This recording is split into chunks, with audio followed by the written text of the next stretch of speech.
Hi, I'm Mark Rossano, founder and CEO of C6 Capital Holdings, coming to you from Primary Vision Network.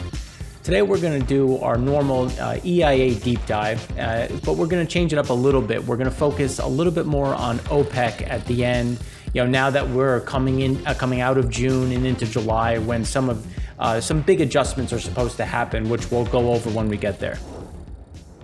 So the one thing that we really want to dive into is just the crude stock. So clearly we had a draw, which was a nice change of pace because we've just had continuous builds. But when we look at it, we can see that there was a draw of about 5.5 million barrels, and it was really driven based on two competing aspects. One, we had exports that remained relatively sticky at about 3 million barrels, but we also had a big drop in imports, specifically into Pad 3, which helped kind of pull through some of the stocks that we've had. Now, given the EIA still has us at about 11 million barrels a day, we have us at about 10.7, and that's just based on things that have come back, from the Permian, the Bakken. It wasn't as much as we were expecting, but at this point going forward, we also have ConocoPhillips, which has talked about bringing 100,000 barrels a day additional out of Alaska, and starting to reverse some of the shut-ins that were in the Permian. So when we think about where do we sit historically, like where do we sit on a seasonal level, that's where we can see where the DOE is right now once we include the SPR, because the SPR had a small build of about 1.7 million, so we always like to consolidate that now. And you can see we're right at the top. We're pull back a little bit, but again, we're still at these crazy levels given where demand is, and the problem is demand is starting to fall again, which is kind of what we talked about, where we were going to kind of plateau here and then start to pull back, which we'll go through in a bit more detail. And here you can see just Pad 3. So Pad 3 had a small decline. And again, we had exports that were relatively strong week over week. And then we also had imports coming down, which was the big driver for Pad 3 coming off. But this is why we always look at Pad 3 at this point, because this is where we're going to be able to see those imports, exports really kind of competing. And that's why when we have to look at, okay, well, what were imports across the board? What were runs, implied demand? And this is really where the rubber meets the road, and we have to drill down and really understand. So Pad 5, which is the West Coast, actually had a big increase in imports because they do have floating storage as well, which is starting to pull into the region. Now, the problem is California is also having an increase in COVID cases, which is starting to roll back some of the openings. LA County has started to institute bars. Seating in terms of restaurants are starting to slow down in terms of what you can do and what opportunities you have to go out. We have beaches that are closing on really across the board. We're seeing beaches start to shut down for the 4th of July weekend, which is going to be something to watch, as normally we have a little bit of an increase in demand as we go into the July 4th holiday. But here you can see, Pad 3 saw that drop of about 519,000 barrels a day, and that's something that should increase, and we'll show why in a minute. But again, this is the big driver on why we had that draw. And then we look at runs. Runs, we're still at about that 75.5%. We were expecting 75% to be the high, so we're a little bit higher than that. And we saw Pad 3 came back a little bit. Pad 5 came back a touch. Again, this is going to be an ebb and flow in terms of, people coming down, people coming back up. We think that we're going to hold here at about 75% through the rest of the summer. And the reason why is when we look at implied demand. So implied demand, gasoline came down. Our view was that 8.5 to 8.6 was going to be the level. That's what we've been talking about continuously, and it's showing true, because we were assuming that as people started to come back, as openings started to ramp back up, and the economy started to get back to normal, we were going to see a natural increase in cases, which was going to start to pare people back a little bit, and that's what we're seeing here. Distillate had a nice little bounce. And we, the PMI was supportive of that. We had some manufacturing increases. We're now back in an expansionary territory, both in Europe and in the U.S. Well, I'm sorry, not so much in Europe in terms of expansionary, but it was a surprise to the upside. But in the U.S., we are back above 50. And it's something that we're going to touch on a bit more tomorrow, just because this is where that diesel and that distillate is really going. So we'll kind of dive in a bit more, but gasoline remains the problem because that's where everyone's been focusing, on why crude is rallying. So now that we're starting to see that ebbing off, it'll be interesting to see how the refiners start to react, especially as gasoline builds, surprise to the upside. And here you can see the U.S. Gulf Coast storage. So the reason why we want to point to this is because we did have new ships show up. So we've worked through a lot of our Saudi, that's why the Saudi imports were down. But again, we're starting to see new barrels start to show up, new ships showing up. So just to put it into context, because sometimes the chart can be a little tough, the high on May 22nd was about 12.14 million barrels sitting in storage. Right now, we're at about 11.84 million. Now, we don't see that increasing just because you're going to have imports increase. You're going to have some of the new barrels that are slow steaming on their way. So we're going to get a little bit of a timing delay. So we should actually start to see this come off a bit. And again, it's still going to remain seasonally high, an all-time high. But again, it won't be, I don't think we're going to take out that May 22nd high just because we don't have that Saudi flotilla coming through. And when we talk about the Saudi imports, here you can see, we're just kind of coming back down to our normal import level from the Saudi level. Now, we only have purchased about 3 new shipments. So you're going to see this start to level off a little bit because we're going to have some of the imports coming. Just on that timing delay of lightering, of hooking up and actually getting the oil off the boat into our onshore storage. But again, we haven't really been replacing this Saudi crude with new Saudi crude. We've been trying to play the market a bit more, and Nigeria should be a big winner just given where some of this pricing is and just what the quality remains. But again, this is something where we're going to start to see it level off around that average for the next week or two.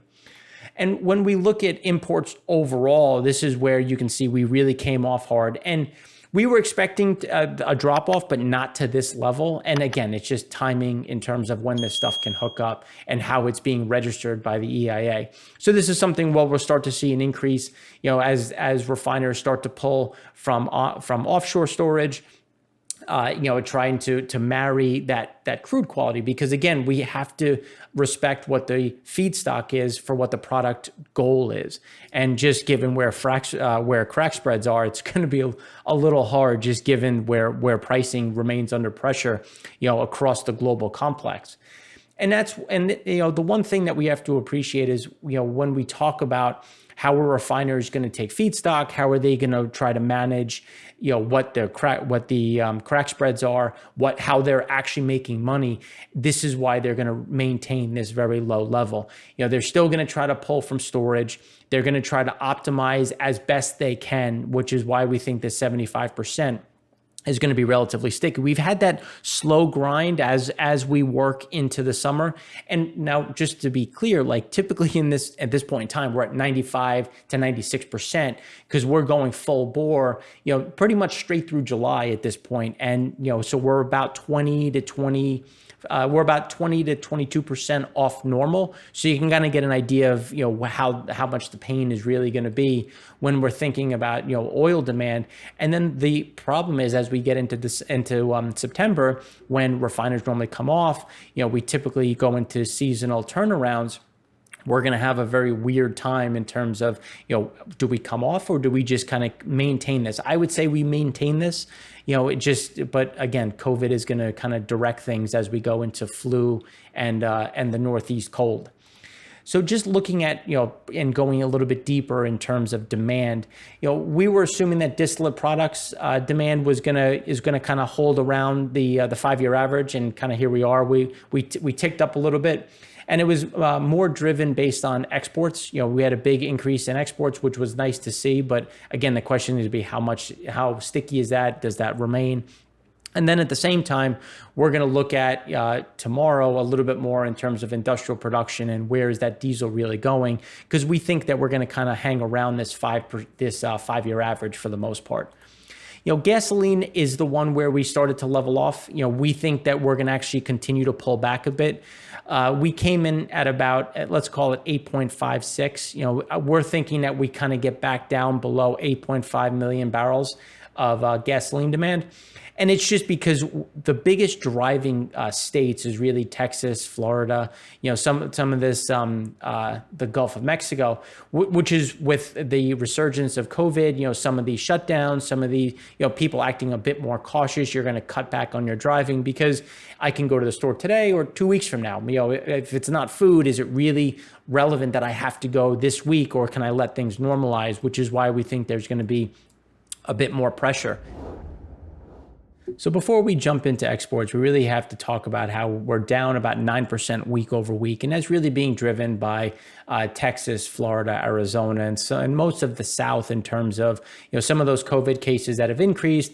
There's some fear in terms of driving, which is in terms of people staying home a bit more. This is going to continue through the 4th of July holiday. So the comp year over year is going to get harder. So we think that we're going to go from about a 20%, 21% that decline right now to about a 24% decline year over year. And that's why we think that gasoline demand is going to fall a little bit more as we go into, through this week into next week. But again, the plateau is going to kind of remain there. And as we look at, now turning fully to exports, like I said before, we had a bigger export than we were expecting in distillate fuel. Gasoline had a nice little move higher. But in terms of gasoline, it's important to appreciate that you had Brazil that came off really hard because of COVID. Then the refining increased pretty aggressively back to almost pre-COVID levels.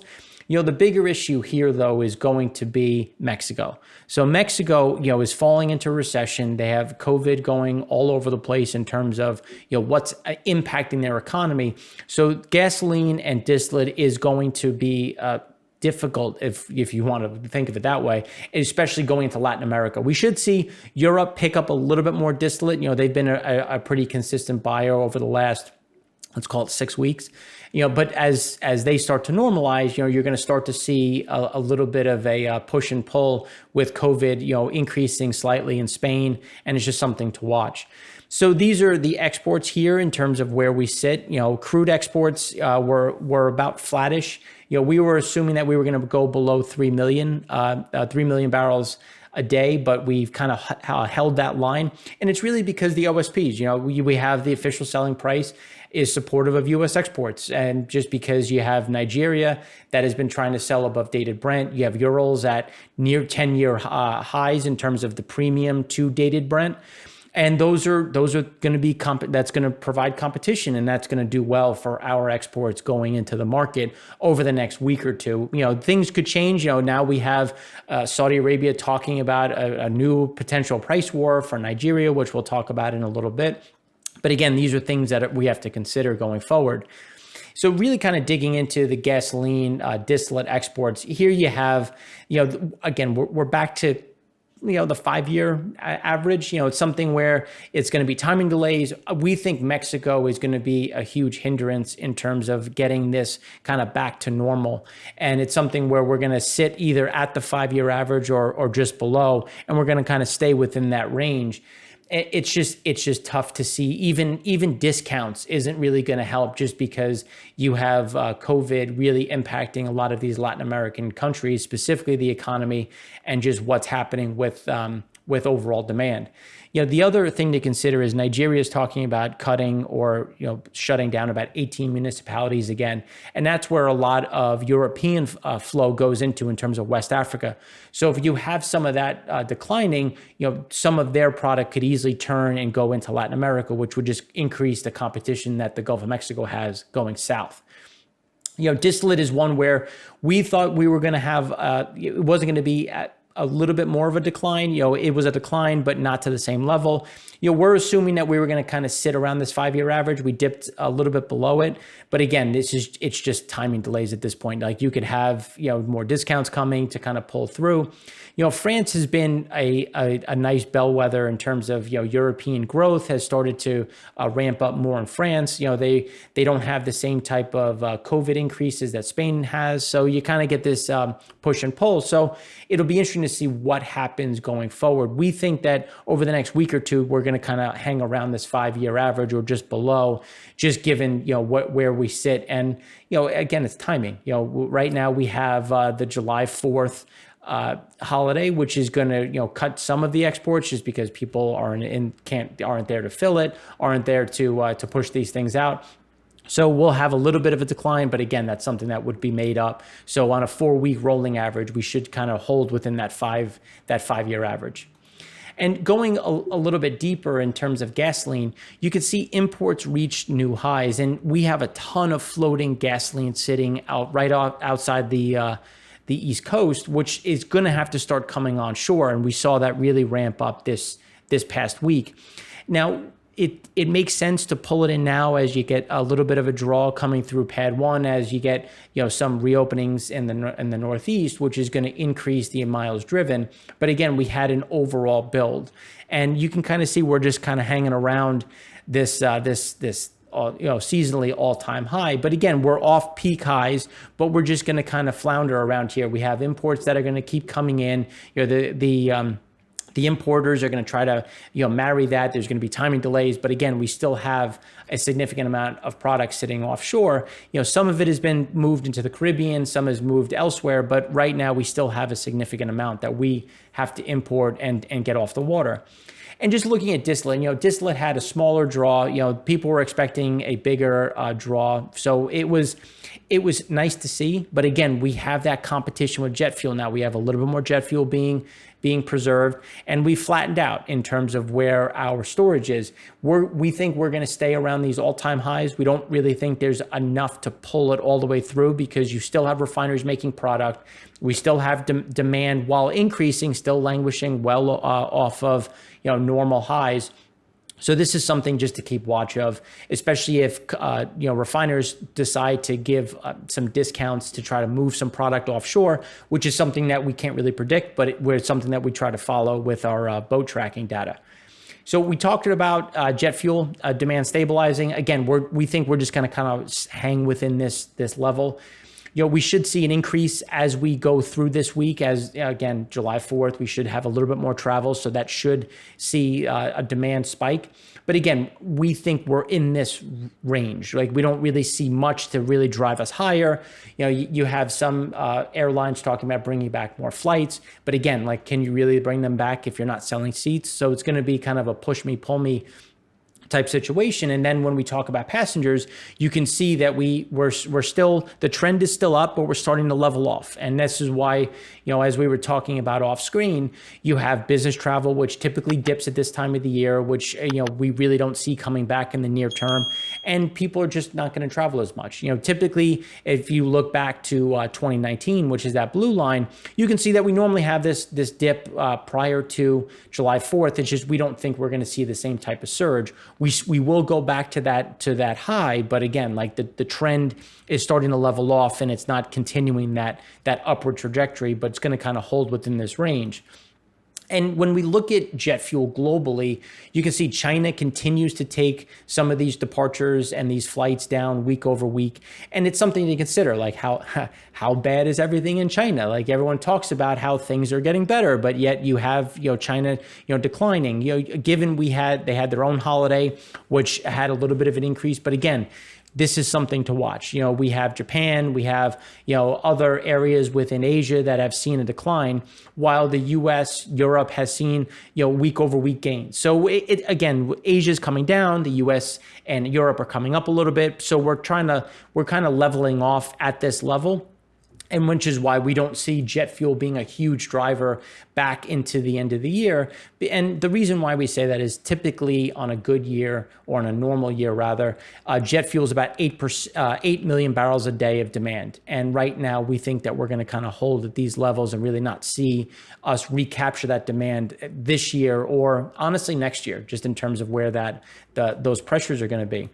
And that's why when we look at hours, tomorrow we'll talk a little bit more about employment data that came out today.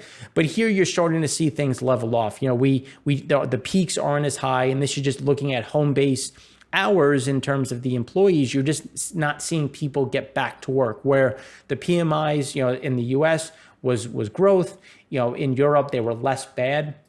But again, the employment data isn't following the same trajectory. So this is something to watch as people aren't spending as much, may be concerned because you have factories on, but yet the headcount isn't going back to where it should be. So this is something that's going to continue to weigh overall on consumer purchases. And then at the end of the day, as we go through consumer purchases and then industrial demand. And that's one of the things that we're going to keep looking at is Texas, because Texas was one of the first to really come back, but we're starting to see that come off, pretty hard at this level. We don't think it comes too far past where it currently is, just because Texas is a big place. Some of the COVID increases are in pockets. But again, this is something that we have to look at as we're considering where do we really go. And that's why you're going to have that competition. Northeast is reopening. The South is starting to close a little bit. You're getting some rollbacks in specific areas, like in New York, where we're going to delay in dining, in restaurant dining, keep it outdoors. So again, you're not going to get the same push in terms of hourly workers as some of these things are delayed to a later date as the new data rolls through. So when we talk about these different areas, typically we see gasoline trending down at this point. Distillate starts to trend up a little bit because distillate is also for heating fuel, and obviously people aren't heating their homes right now.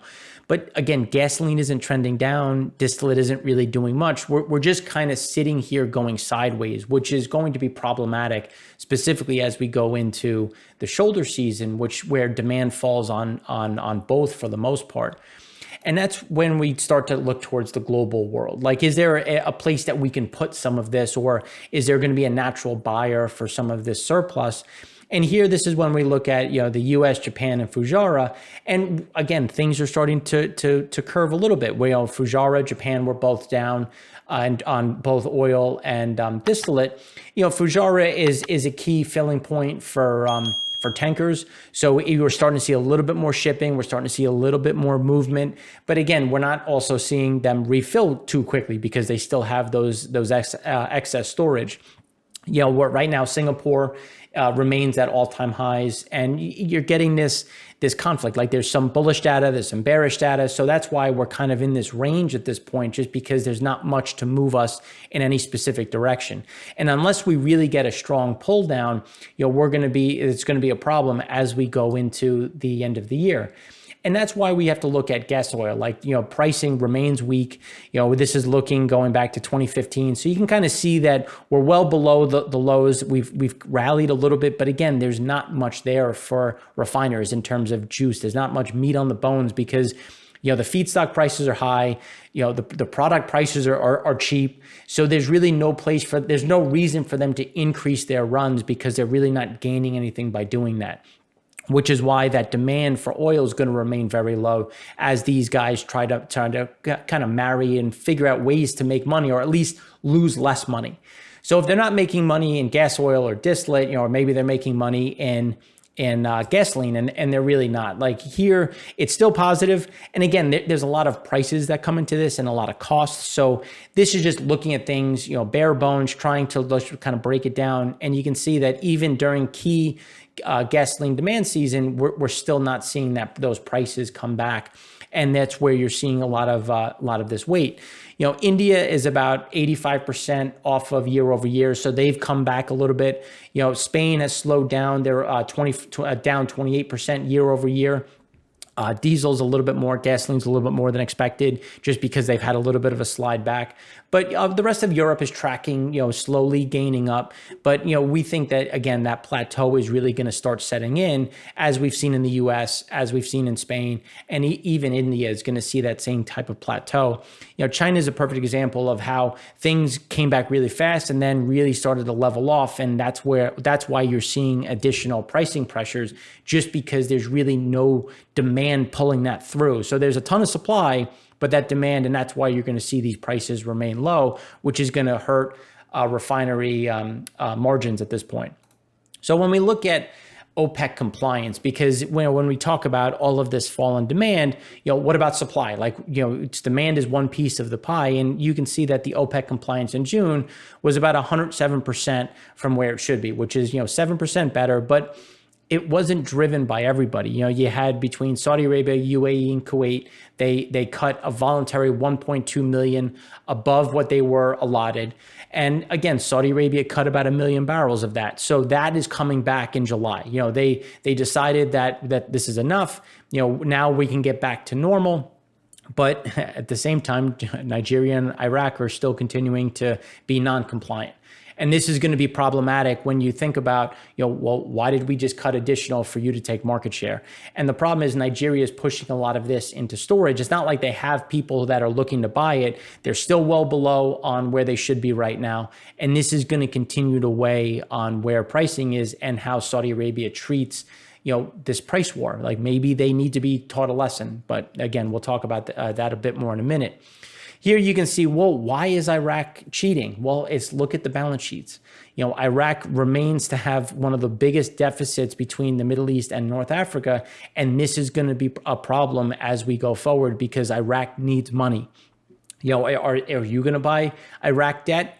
Can they go and hit the market? Or do they really only have one means of raising capital, and that's through oil? So this is something that, OPEC's going to have to consider when you think about, well, Iraq isn't being a good citizen. Well, it's like, well, maybe they can't. Maybe they need the cash and they have to come up with a way. And that's why Iraq has actually reached out to Saudi Arabia to see if they can get an investment, maybe something where Saudi Arabia would invest in some of their infrastructure or come along with them to try to help bridge some of this gap, because everybody has a deficit. But the question is, some of them have much better balance sheets. Iraq had a terrible balance sheet coming into this, and the pain is only going to get worse. And this is just looking at the seasonality, because when you look at total OPEC production, now that we've kind of weighed these different pieces, you can see that we're back down to 1991. That very bottom line is 1991. So we're back down to where we were at that level, but we should see a little bit of an increase now, as we have some normalization with the June versus July agreement. The June agreement was for a 9.7 million barrels a day cut, which again is kind, and we can go through the math on why it wasn't actually 9.7, but that was extended into July. But we have a little bit more production coming back, and Libya is coming back a touch. Now it's something to watch, but again, these are some small things that could start to weigh on where we are on the supply side. So here's Nigeria and why Saudi Arabia came out today and said, Nigeria needs to learn its lesson. Maybe we need another price war, is because if we think about where they should be at about 1.4 million barrels a day for this agreement. They were at 1.7, 1.73, 1.63. And that's just looking at May, June, July. So you're well above where you should be. We know the balance sheets are tough, so they need the capital. But August, they were supposed to make up. They were supposed to have this, oh, it's okay, we're going to take care of it. We're gonna cut further to make up for the non-compliance. And now August comes out and they're at 1.72. So clearly there's not this additional cut, which is what sparked the reaction that Saudi had. Again, Nigeria doesn't have that much demand at this point, but yet they still continue to kind of push these barrels out, which is going to weigh because they can't really sell July. They have about 15 cargoes left for July. They should be sold out by now, which means that they could get deferred into August, and that August number could actually increase just because they can't sell those barrels. And the reason why they can't sell those barrels is, again, Asian floating storage. So if you think about where Angola is going, Angola is cutting again, small amount. They should be closer to compliance. But Angola sells mostly into China, and Asia continues to see new all-time highs on floating storage. And this is considering the fact that Japan had a drop, India had a drop, but yet we continue to rise. And it's because we showed previously how Chinese imports, ships continue to transmit into and transport to the coast. So even though they're slow steaming and they're in transit, they're starting to show up, which is just changing the way we classify them from in transport to floating storage. And this is going to continue to remain problematic. But on a global level, it's leveling off a little bit. We've had increases in the U.S., we've had increases in China, but we've had decreases in Europe, in the Middle East. So we're kind of at this point where we're stopped a little bit, but it's going into places that have been big buyers. And this is why that even though the floating storage globally is coming down, it's still going to hinder pricing just because it's showing up in places that are the largest buyers of oil in the world. So it's going to be a weird kind of give and take. And, where would we be talking about OPEC and not talking about Russia? So Russia continued to cut exports of oil, but they continue to have a all-time high seasonally adjusted of refined products. So even though they're not exporting as much oil, they're exporting way more gasoline and diesel. So this is something to marry, because it's like, okay, well, if they can't export oil, what do we do? And we've seen that with the refinery run starting to inch up, but they also have their own COVID issues, which is weighing on their local demand for products. So it has to go somewhere. And here you can see it's going into the export market. And now while diesel was elevated, it's still closer to the highs, where gasoline continues to outpace and continues to get pushed into the market, which is why we have to look at both sides of the equation. We talk about oil, but we also have to talk about the product, because this has to get absorbed before we can see a real increase in oil demand. And when we talk about Libya, we're starting to see a little bit of a calm down in terms of Haftar, General Haftar, the Eastern tribes. So the Eastern tribes have said, look, we're okay with you selling our oil. So now General Haftar, the UN, and the US are in negotiations to see how we can get more oil into the market. So it's increased a small amount. It's increased from about 60 to 110,000 barrels a day. They can get to about 350,000 barrels a day without much issue. But again, after that, it's going to be much slower, because they have to test equipment, turn things on in lockstep, make sure that the integrity of the pipes, the storage is the export, the docks is all in its sync. So even though we had a huge drop off, again, you can't come up that fast. But it's something to consider as we're in a very tight market with supply and demand. So this is something to continue to watch. Now it's time for our India-China update, specifically in the line of actual control, and then some adjustments that have happened between China and the US. So here we have Pakistan, which has apparently moved 20,000 troops to match the movement that China has had, which, again, it's not de-escalating the situation. Russia has already talked about moving up the timetables for the delivery of equipment, airplanes, fighter jets, as well as S-400 systems, which are just anti-missile, anti-aircraft. And these are things to consider as the rhetoric remains, oh, everything's fine, we're calming down, but yet the movements are showing something very different, which is why it's going to continue to be something that we watch. And if you think about China, China continues to do things that are against, I'll say, their common interest, or in their interest in the global market.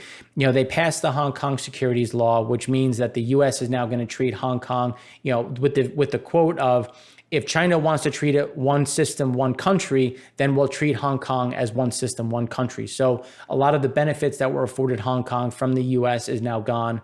And we've already seen arrests already starting to be made for anyone that comes out against the CCP and in favor of democracy. And lastly, now we have in Xinjiang, China has rolled out forced birth control, some abortion, some of these different growth rates in terms of just what is happening in the western part of China. And the U.S. is talking about sanctions for these atrocities and these human rights violations. So these are things that we're going to have to continue to watch, because when you have Pakistan, India, Russia, China, and the U.S. all coming at each other with the nationalism rising, they are nuclear powers. So this is something to keep an eye on. So, thanks for watching. I know we covered a lot today. Please remember that we had our conversations with Seema Shah, where we talk about retail and the consumer, which I think ties in closely with where things are on the gasoline level, as well as on the distillate level. But, tomorrow we're also going to have our primary vision frac spread count, where it's going to be a little bit of a shorter show to give everyone an opportunity to go enjoy the 4th of July holiday. So I'm Mark Rossano, founder and CEO of C6 Capital Holdings, coming to you from Primary Vision Network. Thanks again.